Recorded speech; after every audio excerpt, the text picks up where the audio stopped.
एक लड़का जो नीट की तैयारी कर रहा होता है और उसका सपना होता है कि आगे नीट की एग्ज़ाम क्वालिफाई करके एक MBBS डॉक्टर बने।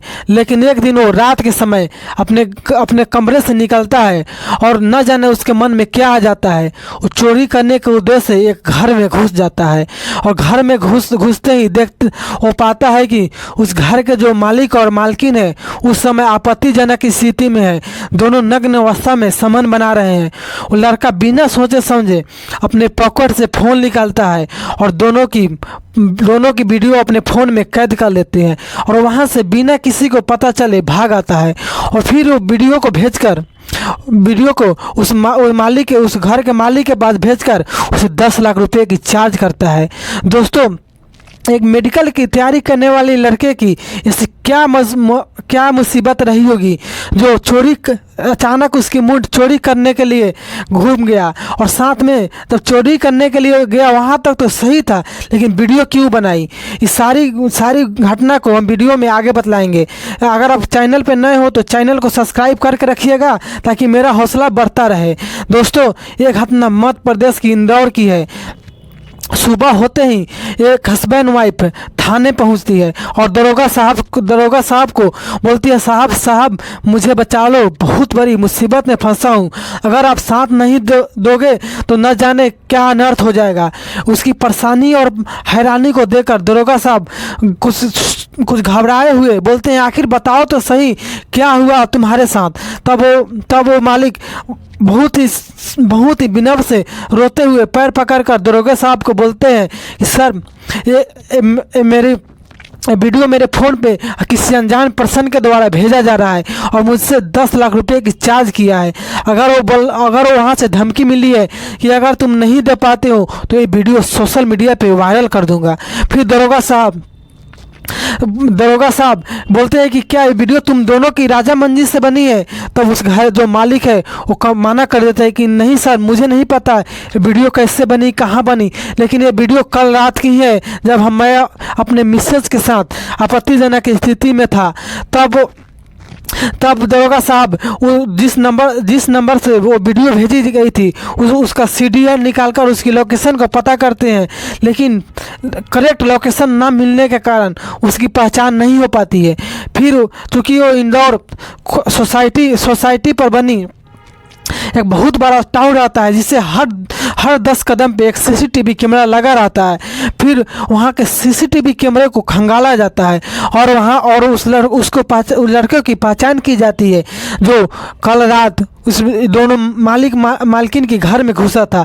तो पता चलता है कि जो लड़का है जो इसके घर से मात्र 100 मीटर दूरी पर उसका घर है।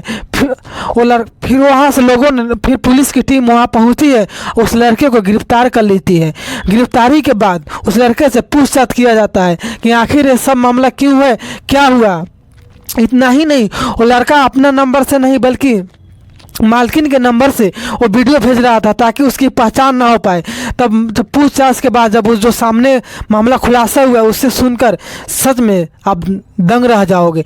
जब उसने बताया कि मैं एक पढ़ा लिखा युवक हूँ, इस समय मेरी एज 26 के करीब है, कहीं नौकरी नहीं मिल रही है, मैं मेडिकल की तैयारी करते करते थक गया, कहीं नौकरी भी कर लिए जाता हूँ तो इतनी कम तनख्वाह देते हैं कि उतना में ज़िंदगी चलाना बहुत ही मुश्किल है, इसलिए एक मजबूरी बस ये काम मुझे करना पड़ा।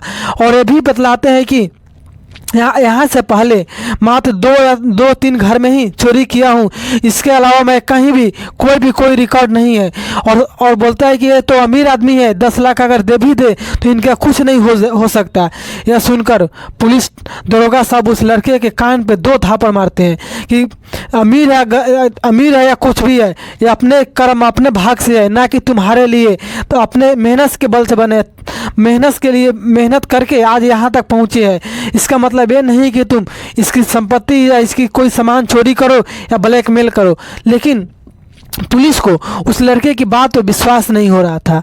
फिर पुलिस ने उस लड़के को फिलहाल जेल में भेज देते हैं और वहाँ उसके घर के पास पहुंचकर अगर अच्छे से छानबीन करते हैं और छानबीन के बाद जब पड़ोसियों से पूछते हैं तो पता चलता है कि ये लड़का अकेले सबको ठग रहा है, सबको सबको मूर्ख बना रहा है, क्योंकि ये कोई डॉक्टर या नीट की तैयारी करने वाला लड़का नहीं, बल्कि एक नंबर का शातिर चोर है। उस गली में लगभग कोई भी घर ऐसा नहीं बचा है जिसके घरे पे चोरी नहीं किया हो, लूटपाट नहीं किया हो। जब इस मामला जब पुलिस के सामने आता है तो उस लड़के से पूछा जाता है कि सच में जो हम लोग सच में ऐसा है कि तुम सबको बेवकूफ़ बना रहे हो, तो उसने पहले तो शुरू में माना कर देते हैं और अपनी ही जीत पर टिका रहता है कि नहीं सर, मैं मेडिकल की तैयारी करता हूँ, पैसा के अभाव के कारण ये सब काम करना पड़ा। लेकिन सख्ती से प्रवेश आने के बाद वो सारी बात को कबूल कर लेते हैं। फिर पुलिस की टीम उसके घर पहुंचती है और घर पहुंचने के बाद उसके घर में लगभग 15 से 20 फ़ोन मिलते हैं जो कहीं ना कहीं उसी गली की उसी मोहल्ले की घर के रहती है। दोस्तों उसके बाद उस लड़के को हमेशा के लिए जेल भेज दिया जाता है और जिस चीज़ का फ़ोन वो चोरी किया रहता है उसके मालिक को फिर दोबारा आपस लौटा दिया जाता है। बाकी वो लड़के फिलहाल जेल में अपनी सज़ा काट रहा है।